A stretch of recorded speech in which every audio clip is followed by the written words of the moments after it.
नमस्कार, आप देख रहे हैं टर्निंग पॉइंट और मैं हूं आपके साथ दिव्या सिंह। पश्चिम बंगाल में सरकार चला रही ममता बनर्जी को इन दिनों एक के बाद एक जोरदार झटका लग रहा है, जो ममता बनर्जी की मुश्किलों में जबरदस्त इजाफा कर रहा है। ममता बनर्जी को अब एक ऐसा झटका लगा है जिससे ममता सरकार की बहुत भयंकर फजीहत हुई है और ममता बनर्जी कहीं मुंह दिखाने लायक नहीं बची है। ममता सरकार पर वैसे ही मुसीबतों का पहाड़ टूटा हुआ है। एक तरफ उनके मंत्रियों पर ईडी का शिकंजा कस रहा है तो दूसरी तरफ उन्हें कड़ी शिक्षत मिल रही है। अब ममता बनर्जी की सरकार पर एक बार फिर से जुर्माना लगा है और जुर्माना भी थोड़ा बहुत नहीं, इतना ज्यादा कि आप भी सुनकर हैरान हो जाएंगे। क्या है पूरा मामला और कैसे ममता सरकार पर लगा है करोड़ों करोड़ का जुर्माना, आपको पॉइंट टू पॉइंट बताते हैं। ममता सरकार पर 776 करोड़ का जुर्माना। टाटा मोटर्स के हक में आया बड़ा फैसला। नैनो केस में टाटा की हुई बड़ी जीत। ममता के विरोध से बंद हुआ था प्लांट। पश्चिम बंगाल की ममता बनर्जी सरकार को टाटा ग्रुप ने बड़ा झटका दिया है, जिसके बाद ममता सरकार बुरी तरह से बौखलाई हुई है। दरअसल अब राज्य सरकार यानी ममता सरकार को 766 करोड़ का हर्जाना टाटा मोटर्स को देना होगा। जी हाँ, बिल्कुल सही सुन रहे हैं आप, ये मोटा हर्जाना ममता सरकार अब टाटा मोटर्स को देंगी। इतना ही नहीं, इस पर 2016 के 1 सितंबर से सालाना 11% ब्याज हर्जाना चुकाने की तारीख तक भरना होगा। 3 सदस्यीय न्यायाधिकरण ट्रिब्यूनल ने यह फैसला सुनाया है। टाटा मोटर्स ने पश्चिम बंगाल के उद्योग, वाणिज्य और उद्यम विभाग की प्रमुख नोडल एजेंसी WBIDC से हर्जाना मांगा था। यानी 2016 के मामले में अब जाकर टाटा मोटर्स को इंसाफ मिला है और ममता सरकार को उनके किए की सजा मिली है, क्योंकि जिस तरह से ममता बनर्जी ने सरकार में आते ही टाटा मोटर्स के कारखाने बंद करवा दिए थे, उसको लेकर अब ममता बनर्जी को हर्जाना भरना पड़ेगा। क्या था मामला? ये मामला बंगाल के सिंगूर में लगने वाली टाटा की बहुचर्चित नैनो कार प्लांट से जुड़ा हुआ है। 2006 में जब प्लांट लगाने के लिए जमीन का अधिग्रहण किया गया था, तब राज्य में वाम दलों की सरकार थी। उस समय विपक्ष की नेता ममता बनर्जी के विरोध के बाद टाटा की ये परियोजना बंद हो गई थी। बाद में जब 2011 में ममता बनर्जी के नेतृत्व में पश्चिम बंगाल में तृणमूल कांग्रेस की सरकार बनी, तो उसने अधिग्रहित जमीन टाटा मोटर्स लेकर उसके मालिकों को वापस करने का फैसला किया। इसे टाटा ग्रुप से कलकत्ता हाईकोर्ट में चुनौती दी। जून 2012 में हाईकोर्ट ने भूमि पट्टा समझौते के मुताबिक जमीन पर कंपनी का अधिकार माना। इसके बावजूद जमीन टाटा मोटर्स को वापस नहीं मिली। इस फैसले के खिलाफ राज्य सरकार अगस्त 2012 में सुप्रीम कोर्ट गई। अगस्त 2016 में सुप्रीम कोर्ट ने नैनो प्लांट के लिए जमीन अधिग्रहण को अवैध बता इसे उनके मालिकों को वापस देने का निर्देश दिया।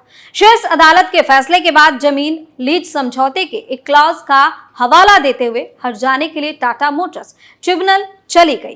करीब 7 साल बाद ट्रिब्यूनल ने उसके पक्ष में फैसला सुनाया है। इस क्लॉज के मुताबिक जमीन अधिग्रहण अवैध घोषित होने पर कंपनी को निवेश में हुए नुकसान की भरपाई की जिम्मेदारी राज्य सरकार की थी। ट्रिब्यूनल ने इस केस पर खर्च हुए 1 करोड़ रुपए का भुगतान भी टाटा मोटर्स को करने का निर्देश WBIDC को दिया है।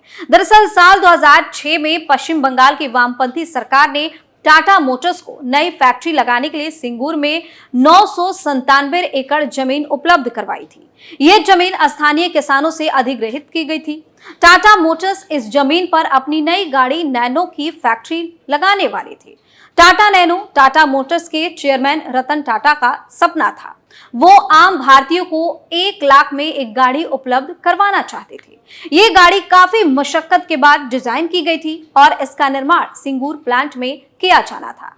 तत्कालीन वामपंथी सरकार का टाटा मोटर्स को अपने राज्य में बुलाकर जमीन देना और फैक्ट्री लगाने में मदद करना एक सकारात्मक कदम के तौर पर देखा गया था।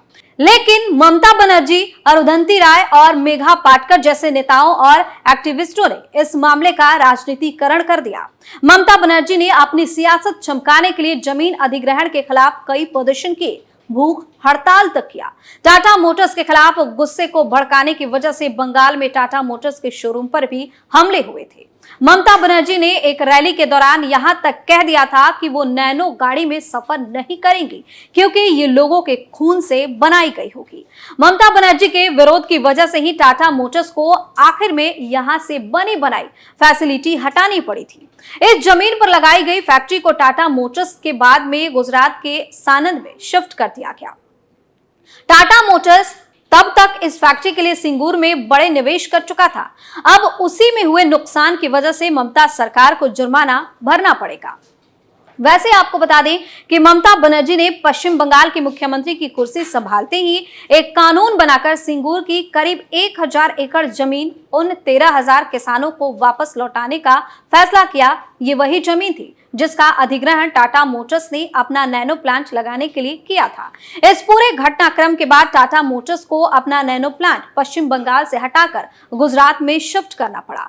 टाटा मोटर्स ने इस प्रोजेक्ट के तहत किए गए पैसों के निवेश के नुकसान को लेकर पश्चिम बंगाल के उद्योग, वाणिज्य और उद्यम विभाग के प्रमुख नोडल एजेंसी WBIDC से मुआवजे के जरिए भरपाई किए जाने का दावा पेश किया है।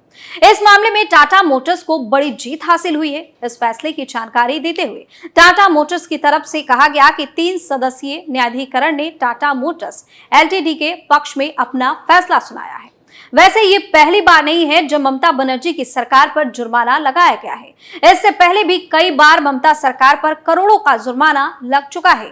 अभी हाल ही में एक खबर सामने आई थी जिसमें ममता सरकार पर भारी भरकम जुर्माना लगाया गया था। पहले भी लगा था जुर्माना। दरअसल अभी हाल ही में कलकत्ता हाईकोर्ट ने भ्रष्टाचार के एक मामले की जांच प्रवर्तन निदेशालय या CBI को सौंपने का आदेश नहीं मानने पर पश्चिम बंगाल की ममता सरकार पर 50 लाख रुपए का जुर्माना लगाया था। यह मामला पश्चिम बंगाल के अलीपुर द्वार जिले की महिला सहकारी समिति में हुए घोटाले से जुड़ा हुआ है। इसकी जांच फिलहाल CID कर रही है। कलकत्ता हाईकोर्ट ने जुर्माना लगाने के साथ ही ममता सरकार को कड़ी फटकार भी लगाई थी। न्यायमूर्ति अभिजीत गंगोपाध्याय की एकल पीठ इस मामले की सुनवाई कर रही थी। दरअसल साल 2020 में बंगाल के अलीपुरद्वार जिले की महिला सहकारी समिति में 50 करोड़ रुपए से ज्यादा के गबन का मामला सामने आया था। इस गड़बड़ी की वजह से सहकारी समिति बंद हो गई थी और इसमें पैसा जमा करने वालों को भी उनकी धनराशि वापस नहीं मिल पाई थी। इस संबंध में मामला दर्ज करके जांच राज्य की CID को सौंप दी गई। CID इस मामले में बीते 3 साल से जांच कर रही है और अभी तक 5 लोगों को गिरफ्तार किया गया है। एजेंसी अभी तक ये पता नहीं लगा पाई है कि समिति से गबन किया गया पैसा कहां गया। CID की धीमी कार्रवाई से कलकत्ता हाईकोर्ट खफा हो गया और यह कदम उठाया। इससे पहले 24 अगस्त 2023 को इसी मामले में सुनवाई करते हुए कलकत्ता हाईकोर्ट ने बंगाल सरकार को आदेश दिया था कि इसकी जांच CID से लेकर केंद्रीय एजेंसियां ED और CBI को सौंपे। कलकत्ता हाईकोर्ट ने बंगाल सरकार को यह भी आदेश दिया था कि केंद्रीय एजेंसियों को सभी ब्यौरा 3 दिनों के भीतर उपलब्ध कराया जाए। इतना ही नहीं, 2019 में भी ममता सरकार पर जुर्माना लगा था। दरअसल सुप्रीम कोर्ट ने ममता बनर्जी सरकार को निर्देश दिया कि वो बंगला फिल्मकार अनिल दत्त और सिनेमा हॉल के मालिकों को 20 लाख रुपए दे। दरअसल पश्चिम बंगाल में भविष्य भूत पर बिना किसी ठोस कारण के प्रतिबंध लगाए जाने के खिलाफ सुप्रीम कोर्ट में याचिका दायर की गई थी। गौरतलब है कि इस फिल्म में कथित तौर पर राज्य की सत्तारूढ़ पार्टी तृणमूल कांग्रेस के साथ ही बाकी राजनीतिक पार्टियों पर कटाक्ष किया गया था। इसी वजह से फिल्म रिलीज होने के एक दिन बाद इसे राज्य से हटा दिया गया था। यानी ये पहली बार नहीं है जब ममता बनर्जी को कोर्ट से झटका लगा है, लेकिन इस बार जो जुर्माना लगा है वो काफी ज्यादा बड़ी राशि है, जिसको सूद के साथ ममता सरकार को टाटा मोटर्स को देना है। टर्निंग पॉइंट में फिलहाल के लिए इतना ही। देखते रहिए कैपिटल TV। नमस्कार।